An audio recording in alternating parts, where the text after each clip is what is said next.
How you going, guys, and welcome to another episode of What Do You Do for a Crust. With us today we have a midwife. Thank you very much for being here. You are more than welcome. We're very excited. I've had a lot of social media interest where people generally want to know about a midwife. You were just beaten out by a police officer, but only just. This was the second most interested career, which is pretty cool. I think it's quite a... It sounds like quite a, I hope, lovely career. It sounds quite almost magical for the most part. Yeah, it's beautiful. We'll definitely get into that a little bit more. As in we do in good fashion, we'll get into our fast five, or our first five. Pathway and learning, how'd you get into it? Uni? So it's a 3-year uni degree. Mm-hmm. I did it part-time externally for 6 years. Nice. There's a lot of work involved, lots of outside of study. You've got to do follow women through pregnancy. And follow them from before, while they're pregnant, having the baby, and then afterwards. So it's quite a lot of extra hours in addition to... Which they don't tell you about. No, they don't. I think that's really cool, though, because you get to see the entire timeline, I guess, and I would hope you would see some really, the magical pre and post, the big day kind of thing, but then also see people's journeys. Yeah, so when I was a student, because I did it over so long, I was actually really lucky. I followed 2 women twice. Wow. And it was really, really beautiful to see the difference between them going from being, just a couple to then having to navigate being parents. And then once they have their second child, how to navigate parenting both children and providing care and all of that to both children. So yeah, it's beautiful to see.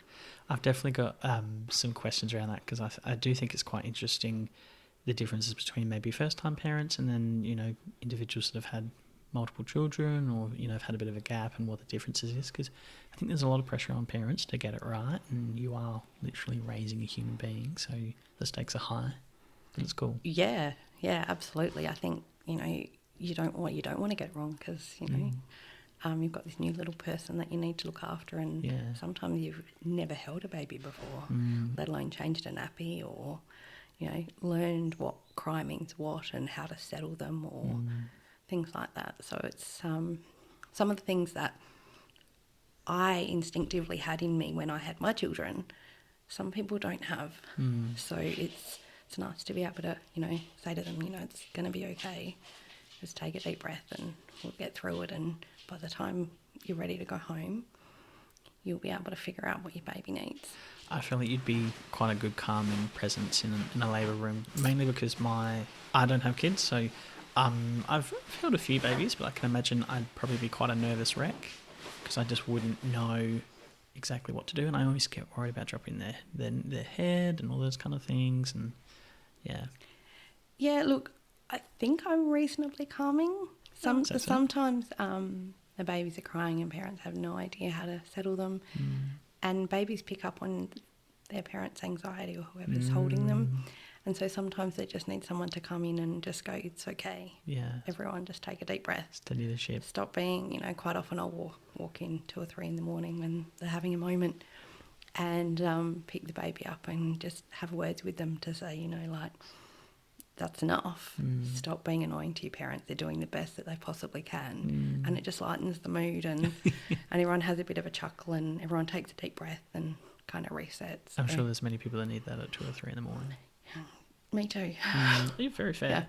Yeah. Okay, pros and cons. Pros, I get a huge amount of satisfaction of my job. Nice. I see people birth babies, encourage them.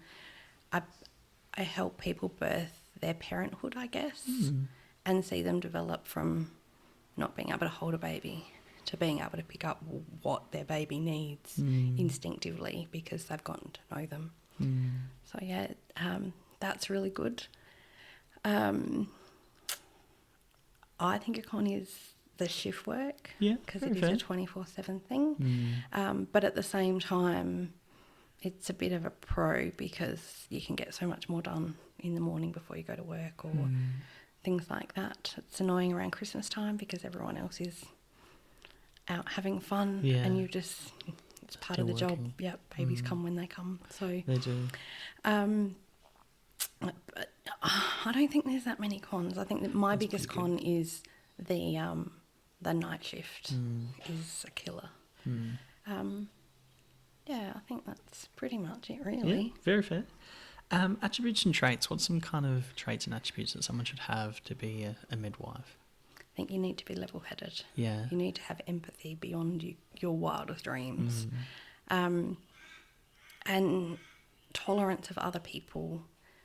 You're working in a multidisciplinary team, so you're working with other midwives, you're working with obstetricians, you're working with anaesthetic doctors, you're working with paediatricians, you're working with physios, you're working with physicians that are looking at people's blood pressures and sugar levels and all of this kind of stuff. So you've got to have tolerance for the way other people do things. And even for, like, the parents, because everyone's different, everyone has a different point of view, everyone has different wants, thoughts, desires, all of that. And the role of a midwife is to support the woman and her partner. Full stop, end of discussion. It's got nothing to do with what you think or feel. If a mum wants something, the mum wants something, and providing there's, it's not going to harm anyone, then it really doesn't matter. Yeah, very fair. Okay. Income and salary range? So this is a tricky one because I don't know anyone that works full-time in my role. Okay. And I think that's the shift work. Yeah, okay. So it ranges, entry level's about 75k, and we're talking base. So obviously you've got your shift work penalties, weekend penalties, all of that's involved. And then kind of goes up to, 120 or so. Yeah, good money. So for kind of argument's sake, I'm a few years in now. Not super, I haven't been doing it forever, but been doing it a reasonable amount of time. Yeah. And I work 7 shifts a fortnight. Okay.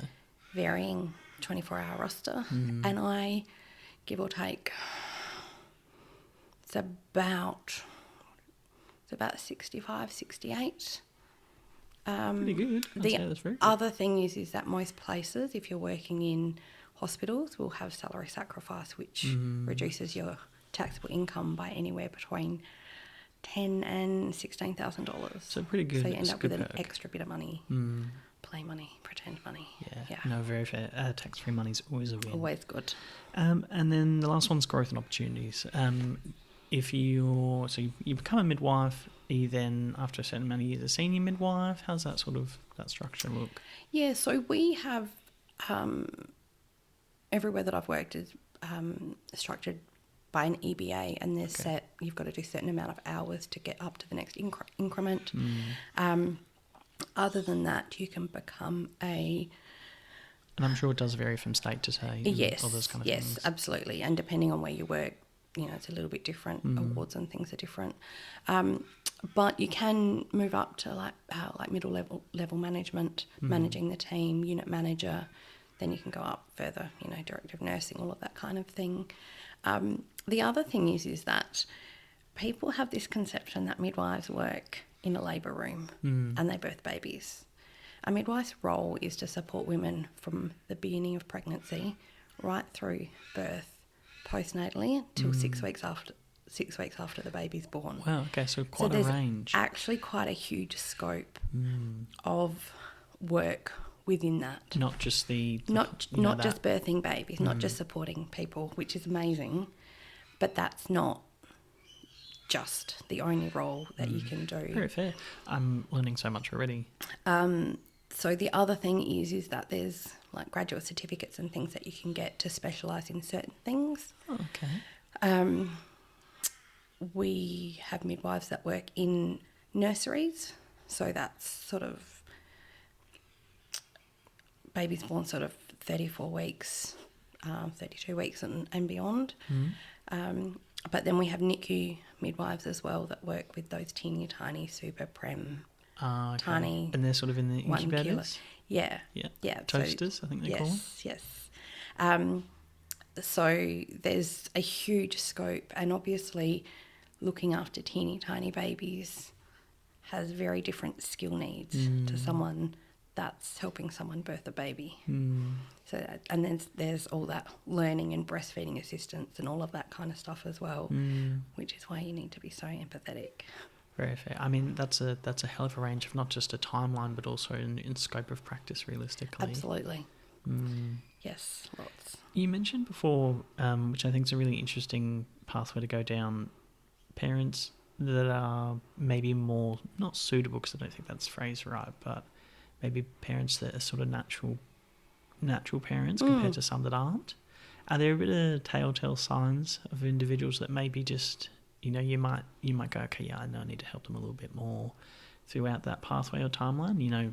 As an example, they don't ask any questions, or they clearly haven't done any research, or whatever it might be. Look, I think the more you do a job, and the more that you get used to sort of what's going on, you can pick up on signs, non-verbal, things that they say, but more so things that they don't say. So you do often pick those things up. I quite often just ask point blank, how much experience have you had with babies? Have you changed a nappy before? Have you held a baby before? Because there are some people that have, a bazillion nieces and nephews, or they've worked in childcare, or, so they know how to change a nappy, that kind of thing. But then the partners. Yeah, that's okay. Absolutely. You can please be honest, because my next question is about particularly fathers trying to wrap babies and things like that. Yeah. So they do a pretty good job. Okay.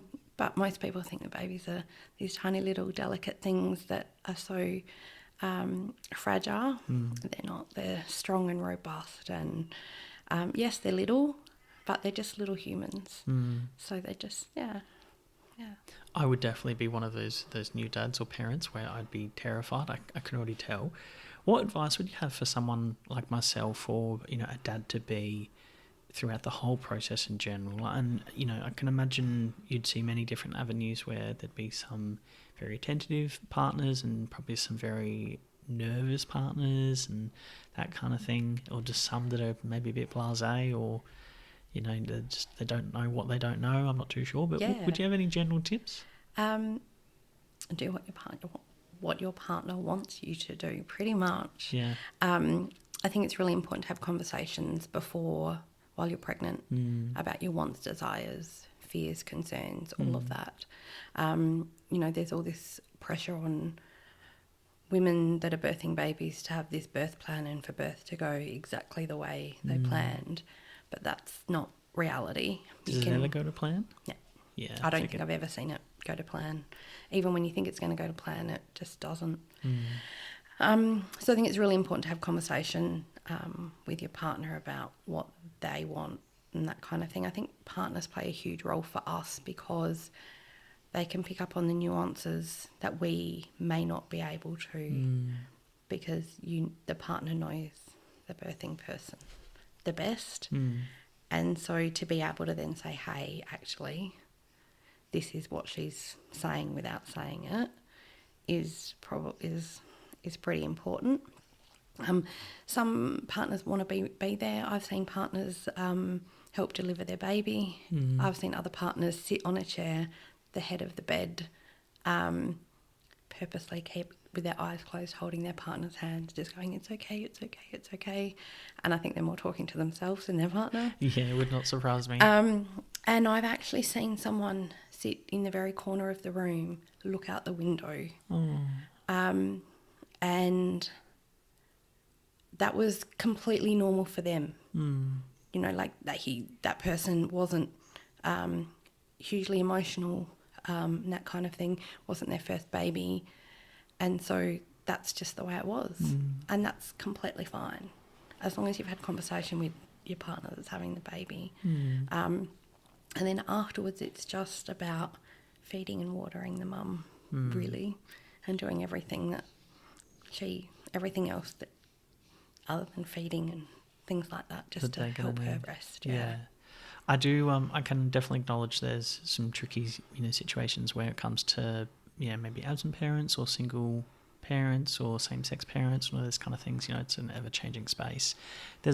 Not to be too jocular here, there's a famous interview of Robbie Williams on the Graham Norton show, and he talks about the birth of his daughter. And Graham Norton asks, you know, did you look downstairs? And he said, oh, yeah, I did. And he's like, oh, what do you think? And I think he famously says it was like my favourite pub burning down. And I always, obviously that's a, you know, very funny joke and, you know, got a big laugh, but I always sit and I think, why not look? It's the birth, you know, it's the miracle of birth. It's amazing. You think about the sheer capability of the human body, or the, you know, without me getting too technical, the female human body. And I don't know if that's politically correct these days either, so I do apologise. But you've literally created a human being. Like, it is extremely impressive. Something that I can't do as a biological male. I would want to know anything and everything I can, not just to support my partner, but just to be amazed by the entire process themselves, you know. The more I think about it, and the more conversations I have with people that have struggled to get pregnant and have had to have help to get pregnant and stay pregnant and all of that kind of thing, it's a wonder any of us exist. The fact that the stars need to be aligned for someone to fall pregnant and then to stay pregnant. All the hormones need to be at just the right level. And as a woman, birthing person, you're a passive passenger. Once you're pregnant, it just happens. Yeah. And you've just got to ride it. You know, you might feel sick, you might feel nauseous, you might feel amazing, you might have that amazing glow that everyone talks about that very little women actually have. So that's all just Hollywood. As absolutely Hollywood. Most women don't feel super amazing in pregnancy. And then when you labour, once again, the body just does it. If left alone, majority of the time, your body just does it. And when you get to crunch time and it's time to start pushing, there is nothing that you can do to stop that from happening. That fetal ejection reflex is ridiculous. And so, yeah, why wouldn't you? I think it's the most amazing thing to see the amount of babies that I've seen with, you know, like lots of hair, this, you know, still in labour, and then just as mum pushes, and it's just amazing. So why wouldn't you? Why wouldn't you? That's what the body's designed for. Very fair. I do want to ask you a few queries about, you know, sort of the technical side of it, and obviously, you know, crowning or compared to feet first, and how that sort of works. Because I know there's a lot of technical and clinical aspects of the role about, you know, where to, you know, how to rotate the baby, and I think they put pressure on the belly and all those kind of things. First thing I want to ask, though, was your opinion, I guess, and I'm sorry to set you up for a bit of a tricky answer. There's a lot of pressure on young parents, particularly young mums, when they are pregnant around, you know, now you know, you're not meant to drink alcohol, you're not meant to smoke, you're not meant to have, uncooked cold meats, Jesus, you know, you can't have sushi, you know, there's so many things now that you can't do. You're meant to be taking probiotics, and you're meant to be still exercising and eating right and getting regular sleep and no caffeine. I know so many people that, you know, they have a coffee every morning, that is absolutely their routine, myself included. There's so many sacrifices that you have to give up. Do you think there's a bit too much pressure on mums these days, or, you know, parents that are having children? I think it's tricky because the smoking, the alcohol have definitive impacts on the development of the baby. Back in the 80s, when everyone was still smoking, still smoking while they're pregnant, babies were little, and it's because they physically didn't have enough nutrients to nurture and grow effectively. There's a thing called fetal alcohol syndrome, and it changes the brain and it changes features. Babies that are born with fetal alcohol syndrome often have developmental delays and lifelong learning problems and things like that. And it's a tiny bit of alcohol at the wrong time in pregnancy. So those two things I think are really, really important. The salads and the soft serve and the cheese and the cold meats and things, they are also important because there's the potential for a bacteria called Listeria that can cause fetal demise. So it sounds, they're all the recommendations are all valid. There's all, they're research backed and things like that. There's less likely in the world that we live in here in Australia that that's going to happen. However, if you're not in control of how that food's been prepared... do you still want to risk it? And this is the thing, do you want to make that risk? Do you want to take that chance in case? Yeah, very fair. So it's a huge amount of sacrifice, don't get me wrong. But I think those things are probably important to sacrifice. I often say to people that when you come in, make sure you've got your sushi order ready. Or if you want your cold meats or anything, put it in the fridge. And you can have a platter when you're done. The minute you're done, go to town. Yeah, all bets are off. You have whatever you like. I definitely think it feels like to me that the perspective has changed over the last sort of 20, 30 years. I was always under the impression that individuals would give birth and then, they get a glass of bubbles when they finish. Well, they used to. And so, why not now? Why the hell not? Yeah. So the thing is there's so much research now. We're sort of the burden of knowledge, we know too much. Yeah, absolutely. And, there is that recommendation not to have alcohol while you're breastfeeding because it does transfer across. But you can do your own research and make your own decisions. Like I said, as a midwife, my role is to provide information. Whether they choose to take it or not is... Absolutely. Yeah. And then it doesn't matter what I think about their decision. It's my decision to support them. Very fair, yeah. So I do think you have really good empathy when it comes to that around, I've given you the info and how you choose to do it is your call with no judgment. I have this theory and it's a little bit crass, but it's not my circus, not my monkeys. Yeah, no, very fair. I can provide... I've got the knowledge. I can depart that knowledge. I can give them options as to what to do next or, choices that they can make. It's up to them to make the choice. And then I support them in whatever that is, regardless of what I think or believe. Very fair. This might be a bit of a silly question, so I do apologise. You mentioned that, the role of a midwife is so much more than just specifically crunch time or, being in the labour room. What's your favourite part? Is it helping see parents, young parents grow and before the birth, or is it actually, 100% go time? Is it a little bit after is there a period where they're both sleeping and everything's lovely and wonderful? Is it that newborn smell? I actually really like breaking the tension, like I was talking about before, when everything's heightened, they've got this new person, they don't know what they're doing. And I kind of normalise it and I just go, it's okay. Just... everyone take a breath. Yeah. And I think birthing the parents is probably my favourite part, to see them grow from not knowing what they're doing with this little tiny human to being able to pick up what they're doing. I think across the board, in my experience, I think you're either a labour ward midwife or you're a postnatal or nursery midwife. And the reason I think that is because... in labour ward, if things go wrong, they can often go wrong really, really quickly. Okay. And you've got to work really, really quickly. Whereas on the ward or in the nursery, you can see things happening a little bit slower than what happens in labour ward.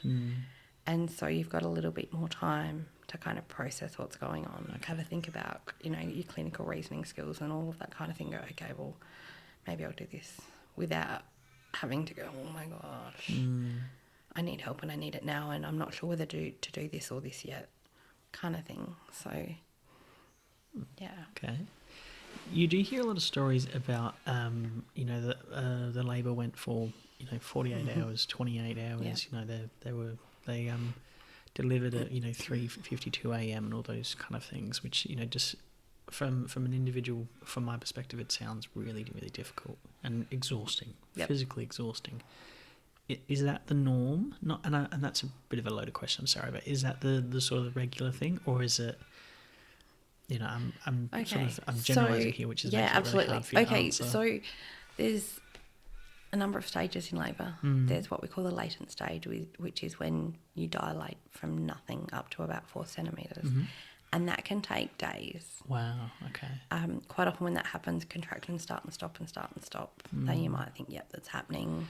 And is that, sorry to interrupt you, is that when some people will come into the hospital or wherever they're heading to and then go, okay, yep, sorry, you're not there yet, you can head home and come back once you get to this level? Yeah. Okay. And it's about how regular your contractions are, you know, using our textbook knowledge, which, you know, textbook knowledges are built on averages and things like that, and not all, doesn't always happen as textbooks say. So it's really important to be listening to the woman as to what she's telling you. Okay. So those people that say that they were in labour for 24, 36, 4 days, whatever, they weren't in active labour for that long. Yes, they were uncomfortable. Yes, that they weren't able to sleep properly. Yes, they had contractions come and go, but they wouldn't have been in active labour for that long. And so, sorry, dilation 4 centimetres or 10?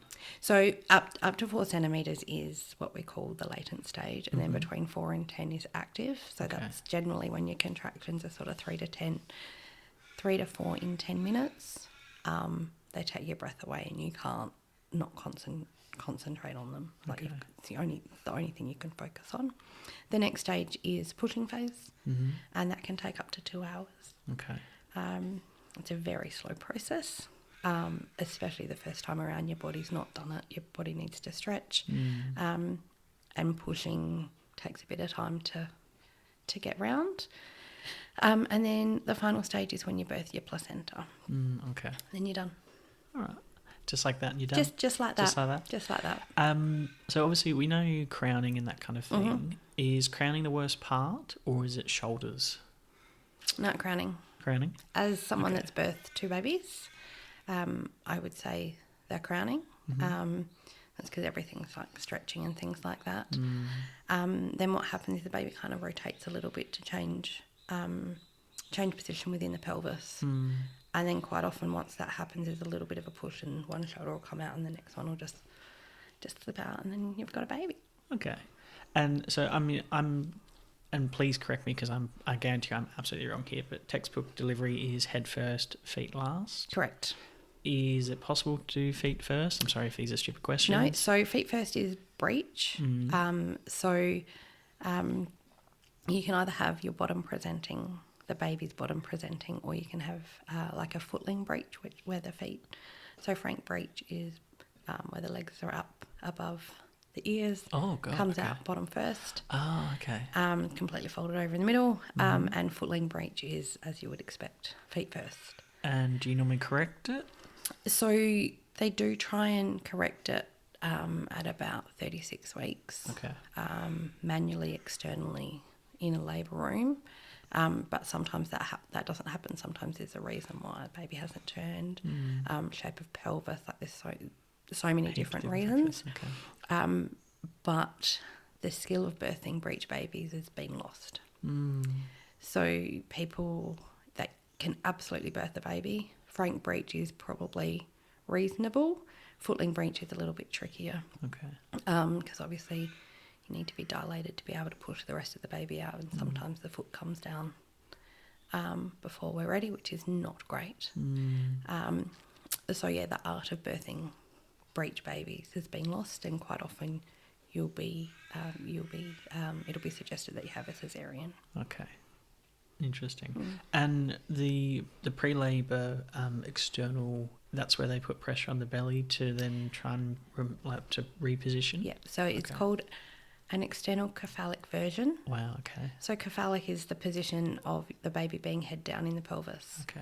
So basically what we're doing is externally rotating the baby to push the baby around one way or the other. It's pretty cool. Yeah, it's pretty cool to watch. Yeah. Okay. And sometimes they flip straight back. Okay. God, all that work. And yeah. Okay. And just for my own sort of spatial awareness, if they are crowning in head first, we're talking nose to belly button or nose to back? What's the preferred? Preferred is... Sorry, I'm putting you on the spot. No, that's okay. And for the viewers at home, I'm literally sitting here curling myself up, facing my head into my own pelvis. So back to tummy is ideal. Okay. Back to mum's back takes a little bit longer because they have a different diameter of the head presenting, and the pressure on the cervix isn't the baby's head is often not well applied, so it can't come out quite as quickly. Interesting. All right. Without me getting too detailed, but I do think it's really important, and I do think this should be general knowledge and such. But tearing, cutting, can you explain to myself and the viewers what that is? And you can explain it in every way. If you want to be graphic, that's absolutely fine. One thing I will say is that women's babies are born to birth babies. That tissue in a woman's body is designed to tear. Most women have some kind of tearing or episiotomy, which is when they provide a cut to help baby come out. And sometimes it's necessary to help baby come out, whether that's maternal exhaustion. Sometimes that tissue is really, really tight. The other thing is quite often an episiotomy will be cut to avoid the tearing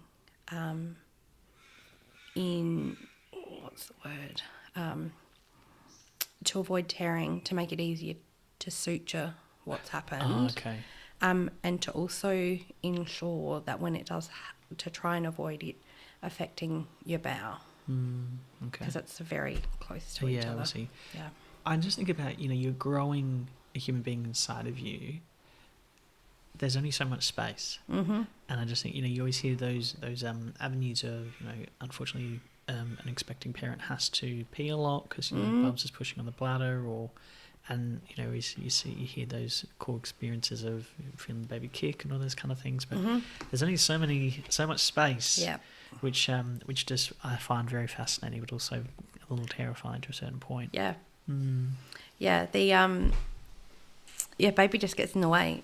There's all these images you can find online about how the organs move, and they just all get squished, pretty much. And so you go, okay, well then, if there's not room, of course you're going to need to wee more. Your bladder's little. Your bladder doesn't have the room to grow. Women get constipated, or their bowel movements change because all of their intestines are squished because they've got a baby inside them. Yeah. So you wonder why people don't feel glowing in pregnancy. It's because their body's going through such just you're running a marathon. Even just hormone changes. You've got morning sickness, but then you're expected to eat constantly, and the last thing you probably feel like doing is eating. And exhaustion, feet swelling, cramps. Yeah, all of the fun things, but it's all worth it. Yeah, very fair, very, very fair. Controversial question. Where do you sit on water births? And to elaborate, where do you sit on water births and home births, I guess? My personal opinion, not for me. Water birth within a hospital with a accredited health professional, fine. Yeah. My whole thing, personally, is that within a hospital you can have a baby out within half an hour, maximum, minimum. Whereas at home, or if, there's massive issues after you've had the baby, excessive blood loss, all of that kind of thing. You have all of the equipment, you have all of the drugs, you have all of the professionals with you in a hospital to be able to manage that. I agree. And that's what makes home birthing scary for me. I just think, not that you're planning, but, I'm always that avenue of plan for the worst, or prepare for the worst, plan for the best, so if something does happen, you're in the best possible place that you can be. There's lots of providers now, lots of hospitals now that have midwives that are accredited to birth babies in water births. And they're set up very, very well for them. New hospitals being rebuilt, or birthing rooms that are being rebuilt now, are set up aesthetically pleasing. They try and hide all of the resus stuff, all of the equipment's hidden behind cupboards, to just try and make it as cool, calm and collected as possibly we can, but still having all of that stuff available. Okay. Next question I had, and sorry, I'm just hammering you with questions here, but it's so fascinating. I could sit here and chat with you all day about this. Epidurals, I guess, or pain management. Yes. I hear so many, and I have no judgment by anyone in any shape or form of how they do this. I can only imagine. You hear that saying that childbirth isn't as painful as getting kicked in the balls, which I think is a load of shit. Yeah, it hurts, surely, but you are literally pushing something the size of a watermelon out of something the size of a lemon. And I'm obviously paraphrasing there, but like most of the time you get kicked in the nuts and you can walk it off after a couple of minutes. I don't see anyone delivering and then going for a walk 10 minutes later. I could be wrong, but where do you sit on pain management? Do whatever you need to do to get through. I think everyone has different pain tolerances. Everyone has different desires. Some people walk in and go, I do not want to feel anything. It's a very unrealistic expectation. I think it's just scary. Like, no one likes pain. Absolutely. It's terrifying, you don't know? And particularly when it's your first time, I can only imagine. Yeah. I think sometimes an epidural is needed to rest. Yeah.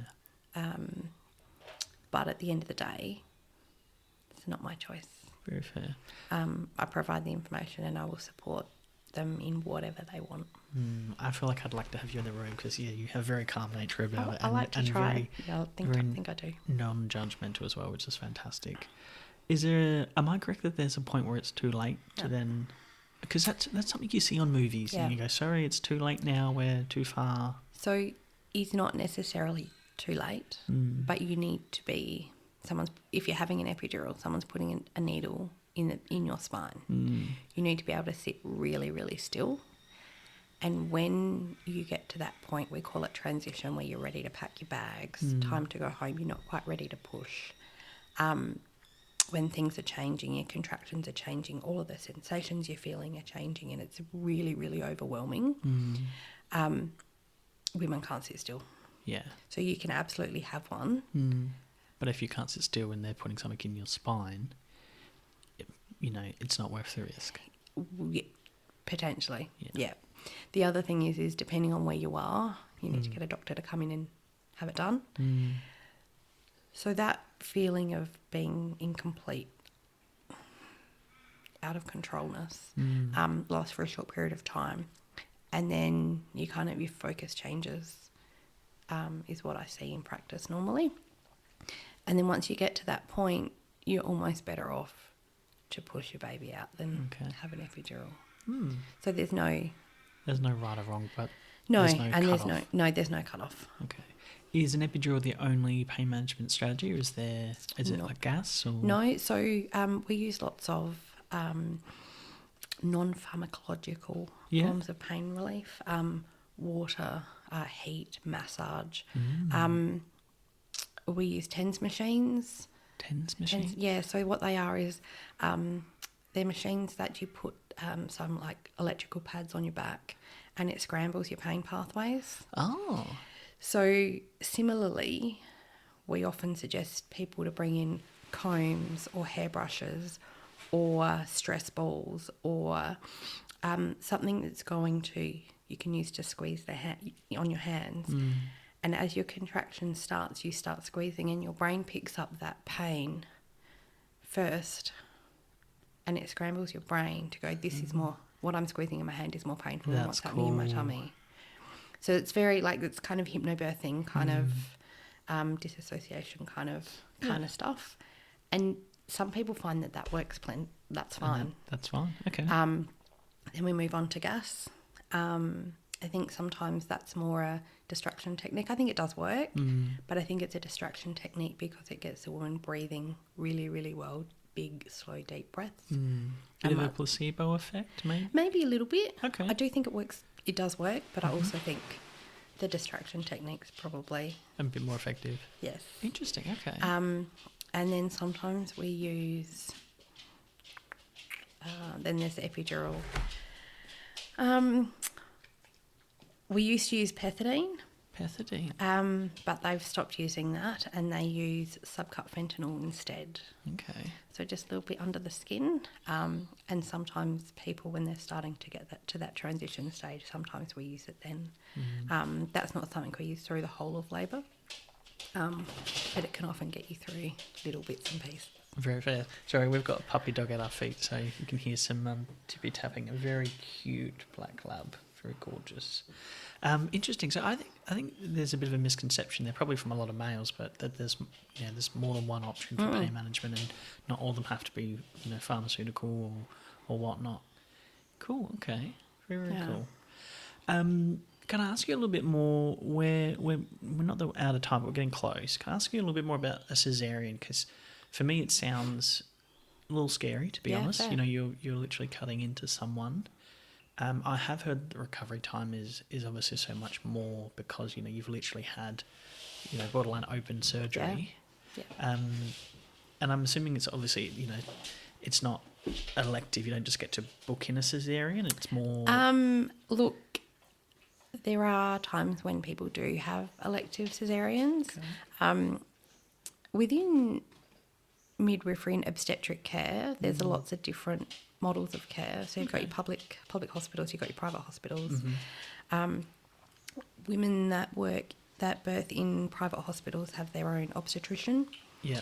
And they have the conversations about birth methods and things like that with them, and nut out what their plan is. Okay. Some people are completely petrified of having vaginal births.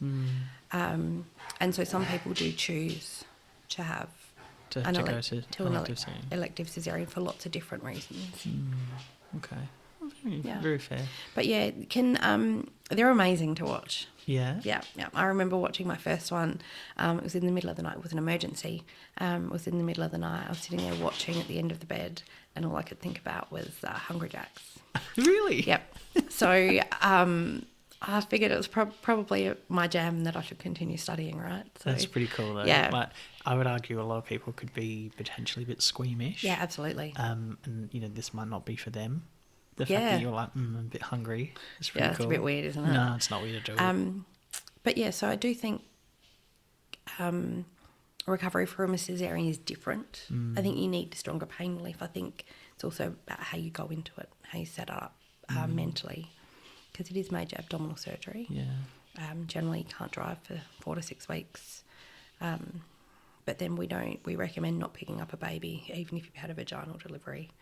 Anything heavier than your baby for 4 to 6 weeks anyway, because your body's been through. Yeah, you just need time to recover. And, absolutely. Yeah, okay. So it's just different. Not to get too into it or too gory, but I'm assuming, they're cutting through your abdominal muscle and those kind of things as well. They actually don't cut through your abdominal muscles. No? They actually push them aside. They stretch them aside. It sounds brutal, to say the least. Yep. Interesting. It's very cool. It can be. It's very cool. They're very cool to watch. I can imagine. I got to admit, I have the utmost respect for yourself and your career and profession and your colleagues, because you would see obviously incredible, wondrous things, but then you'd probably see obviously some very sad, such as stillbirths and those kind of things. I've been really, really lucky. I've not cared for someone that's had a stillborn. I have had dealings with people that have had medical terminations, and quite often that happens at around 20 weeks because there's multiple congenital defects or disabilities and things like that, and that's really, really challenging. As a student, I found that really, really tricky to deal with because it's not a decision that I personally would make, but then it's not my baby. It's not my body. It's not my choice. So my role is to support the woman and her partner in whatever decision that they make. And I don't think any woman makes the decision to not continue the pregnancy lightly. I think there's so much that goes into that decision, and the guilt that they feel about that. They don't need my guilt as well. Very fair. Yeah. You are very professional, I got to admit, in how you're explaining this, which is very admirable, because I can imagine you would see some questionable, not questionable acts, but you might see some partners that just aren't as attentive, or you might absolutely. I've seen quite a few. You see all the videos on social media, and there's a bloke in the corner, and he's got a little laptop, and he's ordered himself a pizza, and he's looking over every once in a while, and you sit and you go, get off your ass, you dickhead.